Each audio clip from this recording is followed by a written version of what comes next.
ਸਤਿ ਸ਼੍ਰੀ ਅਕਾਲ। Sky news Punjab ਦੇਖ ਰਹੇ ਹੋ ਤੁਸੀਂ ਤੇ ਮੈਂ ਹਾਂ ਤੁਹਾਡੇ ਨਾਲ ਵਿਵੇਕ ਕੁਮਾਰ। ਪੰਜਾਬ 'ਚ ਚੋਣ ਪ੍ਰਚਾਰ ਲਈ ਆਏ ਪ੍ਰਧਾਨ ਮੰਤਰੀ ਨਰਿੰਦਰ ਮੋਦੀ ਪਟਿਆਲਾ 'ਚ ਆਪਣੀ ਰੈਲੀ ਦੌਰਾਨ ਕਾਂਗਰਸ ਨੂੰ ਲੰਬੇ ਹੱਥੀ ਲਿਆ। ਉਹਨਾਂ ਨੇ ਭਾਰਤ ਪਾਕਿਸਤਾਨ ਵੰਡ ਲਈ ਕਾਂਗਰਸ ਨੂੰ ਜ਼ਿੰਮੇਵਾਰ ਦੱਸਿਆ ਤੇ ਨਾਲੇ ਗੁਰਦੁਆਰਾ ਸ਼੍ਰੀ ਕਰਤਾਰਪੁਰ ਸਾਹਿਬ ਲਾਂਘੇ 'ਚ ਹੋਈ ਦੇਰੀ ਦਾ ਕਸੂਰਵਾਰ ਵੀ ਕਾਂਗਰਸ ਨੂੰ ਦੱਸਿਆ। ਰੈਲੀ ਨੂੰ ਸੰਬੋਧਨ ਕਰਦਿਆਂ ਪ੍ਰਧਾਨ ਮੰਤਰੀ ਨਰਿੰਦਰ ਮੋਦੀ ਨੇ ਕਿਹਾ ਕਿ ਜਦੋਂ ਬੰਗਲਾਦੇਸ਼ ਦੀ ਲੜਾਈ ਹੋਈ ਤਾਂ 90,000 ਤੋਂ ਵੱਧ ਪਾਕਿਸਤਾਨੀ सैनिक आत्म समर्पण कर चुके सन ते हुक्म दा पत्ता साडे हत्थां 'च सी। जेकर उस समय मोदी हुंदा तां पहला करतारपुर साहब वापस लैंदा ते फिर पाकिस्तानी जवानां नूं छड्डदा। ये इंडी गठबंधन वाले गौर सांप्रदायिक है, ये गौर जातिवादी है, ये गौर परिवारवादी है। सत्ता के लिए ये किसी को भी धोखा दे सकते हैं। साथियों, यही कांग्रेस है जिसने सत्ता के लिए देश का बंटवारा किया, और बंटवारा भी ऐसा किया कि 70 साल तक हमें करतारपुर साहिब को दूरबीन से दर्शन करने पड़ते थे, और हर कोई इंसान अपमान महसूस करता है। मैं कांग्रेस वालों को कहता हूं कि जब बांग्लादेश की लड़ाई हुई 90,000 से ज्यादा पाकिस्तान के सैनिक सरेंडर कर चुके थे। 90,000 से ज्यादा पाकिस्तानी सैनिक हमारे कब्जे में थे। हुक्म का पत्ता हमारे हाथ में था। और साथियों, मैं विश्वास से कहता हूं, अगर उस समय मोदी होता,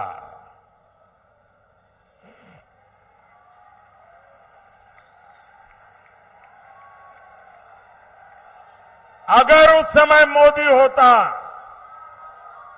तो मैं इनसे करतारपुर साहब लेकर के रहता, तब जाकर के उनको जवानों को छोड़ता।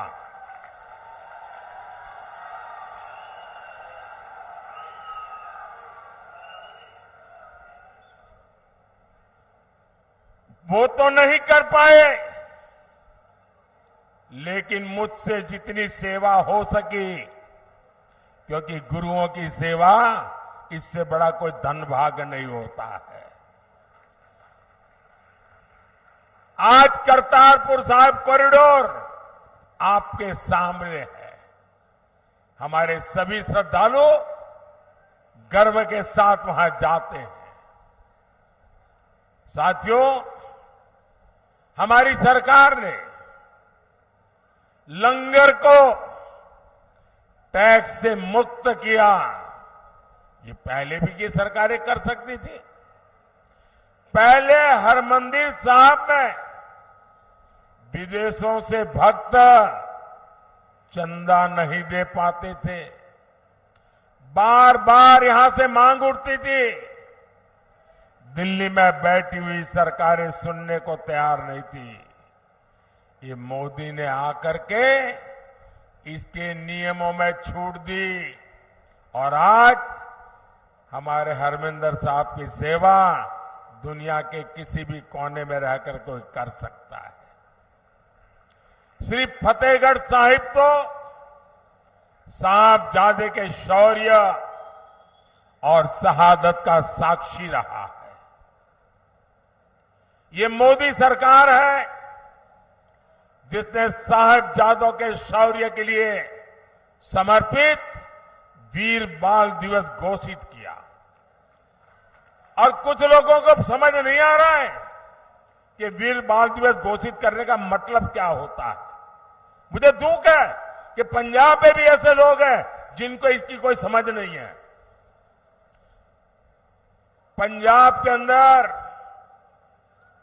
इस महान त्याग तपस्या के लिए मैं पंजाब में रहा हूं। कई दिनों तक हमारी माताएं बहनें, हमारा परिवार व्रत रखता है जमीन पे सोता है। कितना महत्वपूर्ण श्रद्धा का विषय है। लेकिन हिंदुस्तान में केरल में जाइए, उनको कुछ पता नहीं। तमिलनाडु में जाइए, कुछ पता नहीं। आसाम में जाइए, कुछ पता नहीं। इतना बड़ा त्याग और बलिदान, और मेरे देश के लोगों को पता नहीं है। ये मुझे बहुत खटकता था।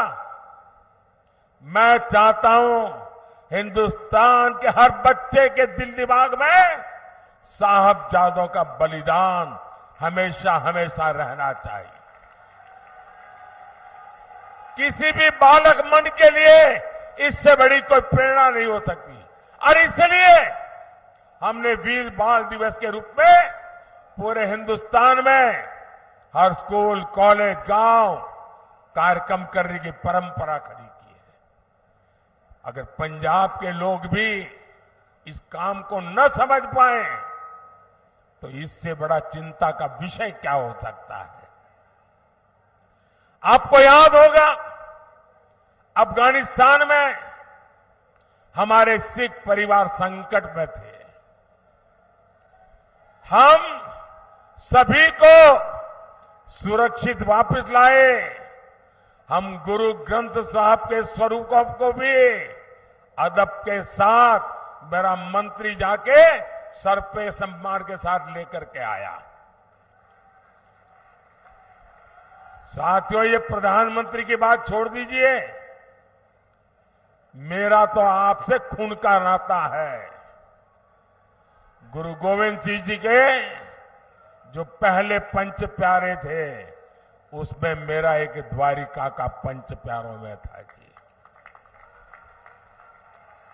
मेरा आपसे खून का रिश्ता है।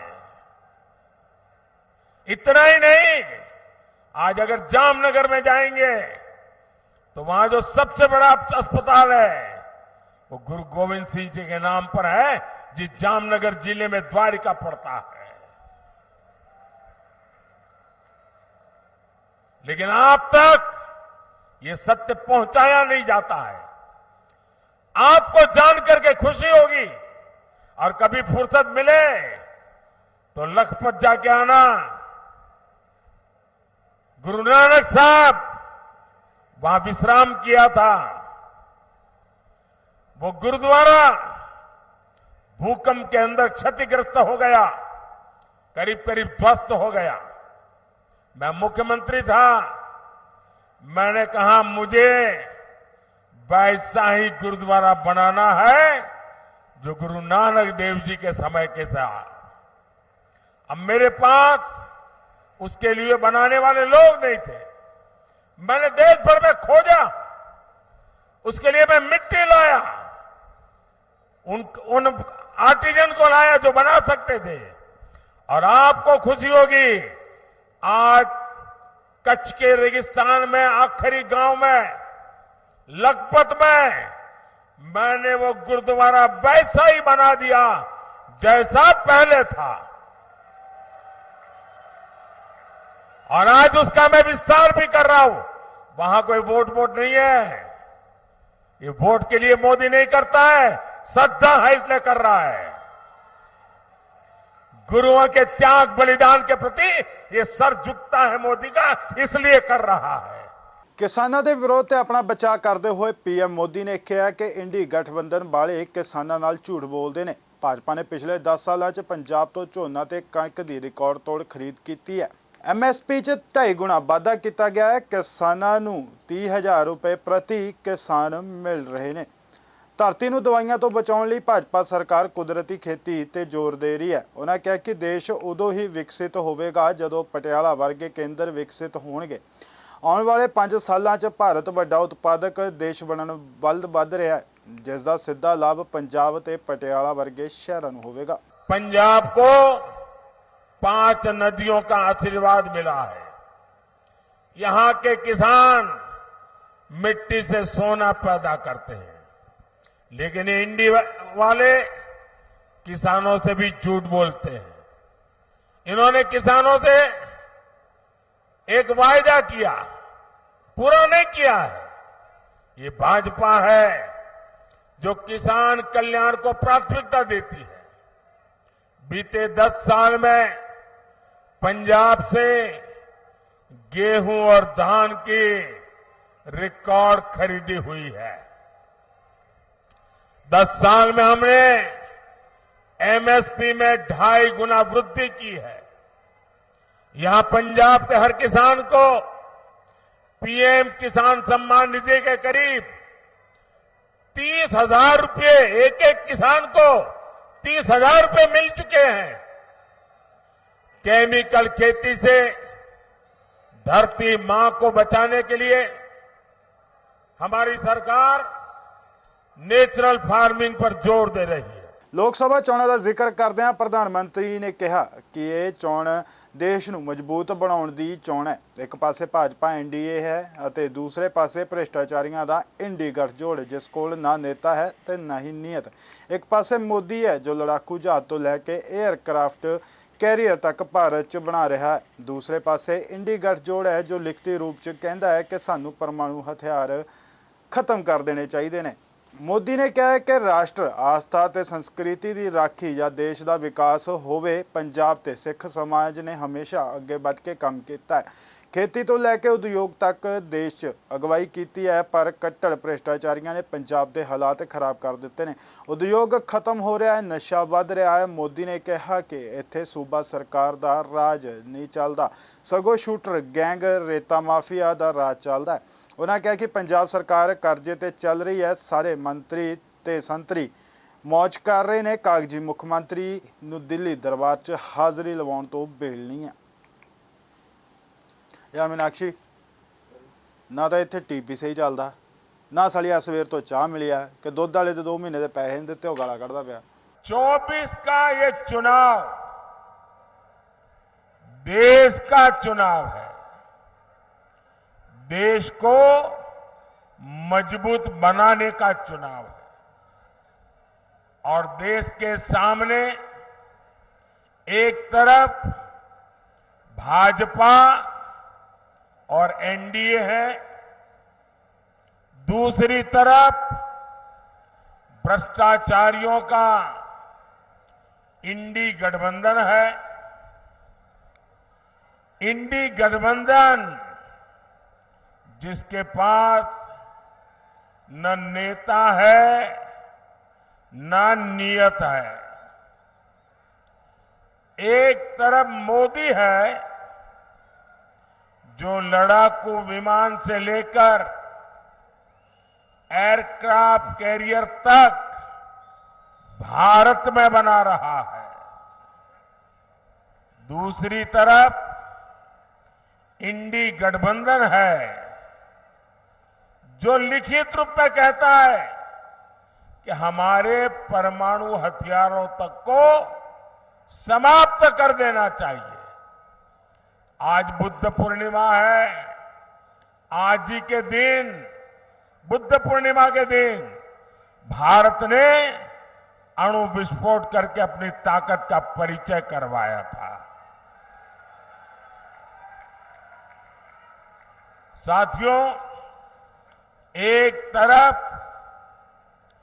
आतंकवादियों को घर में घुसकर मारने का साहस, दूसरी तरफ इंडी वाले हैं जो आतंकवादियों के एनकाउंटर पर आंसू बहाते हैं। एक तरफ मोदी सरकार है जिसने 10 साल में 25 करोड़ लोगों को गरीबी से बाहर निकाला है। वहीं दूसरी तरफ इंडी गठबंधन है जो कहता है कि आपकी कमाई, आपके खेत खलिहान का आधा हिस्सा छीन लेगा। इंडी गठबंधन समाज को, देश को बांटना चाहता है, लेकिन मोदी भारत को विकसित भारत बनाना चाहता है। और इसलिए मैं आज पंजाब की धरती पर पंजाब के मेरे भाई बहनों से मैं आज आशीर्वाद मांगने आया हूं।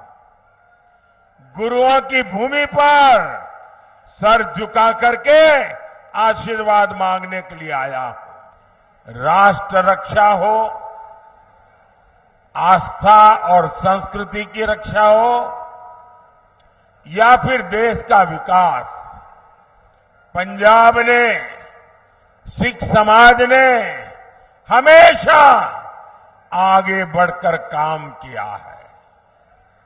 यहां के लोगों ने खेती से लेकर उद्यमिता तक देश के विकास को नेतृत्व दिया है। लेकिन साथियों, कट्टर भ्रष्टाचारियों ने पंजाब का क्या हाल बना दिया है। यहां से उद्योग कारोबार पलायन कर रहा है और ड्रग्स का, नशे का कारोबार फल फूल रहा है। यहां राज्य सरकार का हुक्म नहीं चलता। यहां रेत खनन mafia, drug mafia, shooter gang की मनमानी चलती है। पूरी सरकार कर्ज पर चल रही है। सारे मंत्री संतरी मौज कर रहे हैं और जो कागजी सीएम है उन्हें दिल्ली दरबार में हाजिरी लगाने से ही फुर्सत नहीं है। क्या ऐसे लोग पंजाब का विकास कर सकते हैं? ਪ੍ਰਧਾਨ ਮੰਤਰੀ ਨਰਿੰਦਰ ਮੋਦੀ ਦੇ ਵੱਲੋਂ ਬੇਸ਼ੱਕ ਕੱਲ ਪਟਿਆਲਾ ਦੇ ਵਿੱਚ ਜ਼ੋਰਦਾਰ ਪ੍ਰਦਰਸ਼ਨ ਕੀਤਾ ਗਿਆ ਤੇ ਵਿਰੋਧੀਆਂ ਨੂੰ ਆੜੇ ਹੱਥੀ ਲਿਆ ਗਿਆ, ਪਰ ਉੱਥੇ ਸੋਚਣਯੋਗ ਇਹ ਵੀ ਹੈ ਕਿ ਵਿਰੋਧੀਆਂ ਨੂੰ ਜਿੱਥੇ ਪ੍ਰਧਾਨ ਮੰਤਰੀ ਨਰਿੰਦਰ ਮੋਦੀ ਨੇ ਤੰਜ ਕੱਸੇ ਤੇ ਆਪਣੇ ਨਿਸ਼ਾਨੇ ਤੇ ਲਿਆ ਤੇ ਇਸ ਸਭ ਦੇ ਵਿਚਕਾਰ ਉਹਨਾਂ ਦੇ ਵੱਲੋਂ ਸ਼੍ਰੋਮਣੀ ਅਕਾਲੀ ਦਲ ਦਾ ਜ਼ਿਕਰ ਇੱਕ ਵਾਰ ਨਹੀਂ ਕੀਤਾ ਗਿਆ। ਕਿਤੇ ਇਹ ਅੱਗੇ ਆਉਣ ਵਾਲੇ ਗੱਠਜੋੜ ਦੀਆਂ ਨਿਸ਼ਾਨੀਆਂ ਤਾਂ ਨਹੀਂ, ਇਹ ਵੀ ਆਪਣੇ ਵਿੱਚ ਸਵਾਲ ਖੜੇ ਕਰਦੀਆਂ ਨੇ। ਇਸ ਤੋਂ ਇਲਾਵਾ ਜੇਕਰ ਗੱਲ ਕਰੀਏ ਪ੍ਰਧਾਨ ਮੰਤਰੀ ਮੋਦੀ ਦੇ ਰੈਲੀਆਂ ਦੇ ਥਾਂ ਦੀ, ਤਾਂ ਆਪਣੇ ਇੱਕ ਦੌਰੇ ਦੇ ਵਿੱਚ ਪ੍ਰਧਾਨ ਮੰਤਰੀ ਪੰਜਾਬ ਦੇ ਤਿੰਨੋਂ ਜ਼ੋਨ ਮਾਝਾ, ਮਾਲਵਾ ਤੇ ਦੁਆਬਾ ਨੂੰ ਕਵਰ ਕਰ ਚੁੱਕੇ ਨੇ। ਕੱਲ੍ਹ ਉਹਨਾਂ ਦੇ ਵੱਲੋਂ ਮਾਲਵੇ ਦੇ ਵਿੱਚ ਪਟਿਆਲਾ 'ਚ ਇੱਕ ਮਹਾ ਰੈਲੀ ਕੀਤੀ ਗਈ। ਜੇਕਰ ਅੱਜ ਦੀ ਗੱਲ ਕਰੀਏ ਤਾਂ ਦੁਆਬਾ ਦੇ ਜਲੰਧਰ ਦੇ ਵਿੱਚ ਤੇ ਤੀਸਰੀ ਗੁਰਦਾਸਪੁਰ ਯਾਨੀ ਕਿ ਮਾਝੇ ਦੇ ਵਿੱਚ 3 ਰੈਲੀਆਂ ਨੇ। ਉੱਥੇ ਹੀ ਜੇਕਰ ਇਹਨਾਂ ਸੀਟਾਂ ਦੇ ਸਮੀਕਰਨ ਦੇਖੀਏ ਤਾਂ ਪਟਿਆਲਾ ਤੋਂ ਮਹਾਰਾਣੀ ਪ੍ਰਨੀਤ ਕੌਰ ਜੋ ਕਿ ਪਹਿਲਾਂ ਵੀ ਕਈ ਵਾਰ ਸੰਸਦ ਰਹਿ ਚੁੱਕੇ ਨੇ, ਸੋ ਇੱਕ ਮਜ਼ਬੂਤ ਦਾਅਵੇਦਾਰ ਨੇ, ਸੋ ਉਹਨਾਂ ਦੇ ਹੱਕ 'ਚ ਚੋਣ ਪ੍ਰਚਾਰ ਕਰਨ ਲਈ ਪ੍ਰਧਾਨ ਮੰਤਰੀ ਮੋਦੀ ਜ਼ਰੂਰ ਪੰਜਾਬ ਆਏ ਹੋਣਗੇ ਤਾਂ ਕਿ ਉਹ ਸੀਟ ਪੱਕੀ ਹੋ ਸਕੇ। ਇਸ ਤੋਂ ਇਲਾਵਾ ਜੇਕਰ ਜਲੰਧਰ ਦੀ ਗੱਲ ਕਰੀਏ ਤਾਂ ਜਲੰਧਰ ਤੋਂ ਵੀ ਸੁਸ਼ੀਲ ਰਿੰਕੂ ਵੱਡੇ ਦਾਅਵੇਦਾਰ ਨੇ, ਜਿਨ੍ਹਾਂ ਦੇ ਨਾਮ ਦੇ ਉੱਤੇ ਆਮ ਆਦਮੀ ਪਾਰਟੀ ਨੇ ਤਾਂ ਦਾਅ ਖੇਡਿਆ ਸੀ, ਉਮੀਦਵਾਰ ਐਲਾਨ ਦਿੱਤਾ ਸੀ, ਪਰ ਉਹਨਾਂ ਨੂੰ ਆਮ ਆਦਮੀ ਪਾਰਟੀ ਦੀ ਟਿਕਟ ਰਾਸ ਨਹੀਂ ਆਈ ਤੇ ਉਹ ਭੱਜ ਕੇ ਡੱਡੂ ਟਪੂਸੀ ਮਾਰ ਕੇ ਭਾਜਪਾ ਦੇ ਵਿੱਚ ਚਲੇ ਗਏ। ਸੋ ਉੱਥੋਂ ਜਲੰਧਰ ਦੀ ਟਿਕਟ ਲੈ ਕੇ ਹੀ ਵਾਪਸ ਆਏ ਤੇ ਇਹ ਵੀ ਮੰਨਿਆ ਜਾ ਰਿਹਾ ਹੈ ਕਿ ਸ਼ਾਇਦ ਜਲੰਧਰ ਦੇ ਵਿੱਚ ਪ੍ਰਧਾਨ ਮੰਤਰੀ ਨਰਿੰਦਰ ਮੋਦੀ ਦੀ ਰੈਲੀ ਦੇ ਨਾਲ ਦੂਸਰੀ ਸੀਟ ਵੀ ਭਾਜਪਾ ਦੇ ਪੱਲੇ ਪੈ ਜਾਵੇ। ਇਸ ਤੋਂ ਇਲਾਵਾ ਤੀਸਰੀ ਤੇ ਭਾਜਪਾ ਦਾ ਆਪਣਾ ਗੜ੍ਹ ਗੁਰਦਾਸਪੁਰ, ਜਿੱਥੋਂ ਸੰਨੀ ਦਿਓਲ ਨਲਕੇ ਪੱਟਣ ਦੀ ਥਾਂ ਤੇ ਨਲਕੇ ਲਾਉਣ ਦੀਆਂ ਗੱਲਾਂ ਕਰਕੇ ਗਏ ਸੀ, ਪਰ ਉਸ ਤੋਂ ਬਾਅਦ ਹਲਕੇ 'ਚ ਹੀ ਨਹੀਂ ਦਿਖੇ ਤੇ ਇਸ ਤੋਂ ਬਾਅਦ ਇੱਕ ਵੱਡੇ ਸਿਨੇਮਾ ਅਦਾਕਾਰ ਦਾ ਪੱਤਾ ਕੱਟ ਕੇ ਇੱਕ ਆਮ ਵਰਕਰ ਜਾਂ ਫਿਰ ਇੱਕ ਲੋਕਲ ਲੀਡਰ ਦੀ ਗੱਲ ਕਰੀਏ, ਦਿਨੇਸ਼ ਬੱਬੂ ਨੂੰ ਟਿਕਟ ਦਿੱਤੀ ਗਈ ਹੈ। ਸੋ ਵੱਡਾ ਦਾ ਭਾਜਪਾ ਦੇ ਵੱਲੋਂ ਉੱਥੇ ਵੀ ਖੇਡਿਆ ਗਿਆ ਹੈ। ਸੋ ਭਾਜਪਾ ਆਪਣੇ ਗੜ੍ਹ ਦੇ ਵਿੱਚ ਤੇ ਸੀਟ ਬਚਾਉਣ ਦੇ ਵਿੱਚ ਕਾਮਯਾਬ ਹੁੰਦੀ ਹੈ ਜਾਂ ਨਹੀਂ, ਇਹ ਤਾਂ ਆਉਣ ਵਾਲਾ ਸਮਾਂ ਹੀ ਦੱਸੇਗਾ। ਪਰ ਪ੍ਰਧਾਨ ਮੰਤਰੀ ਨਰਿੰਦਰ ਮੋਦੀ ਦੀ ਇਸ ਫੈਰੀ ਦਾ ਕਿੰਨਾ ਕੁ ਪੰਜਾਬੀਆਂ ਤੇ ਅਸਰ ਪਏਗਾ, ਇਸ ਦਾ ਨਤੀਜਾ ਤਾਂ 4 ਤਰੀਕ ਨੂੰ ਸਾਹਮਣੇ ਆਵੇਗਾ।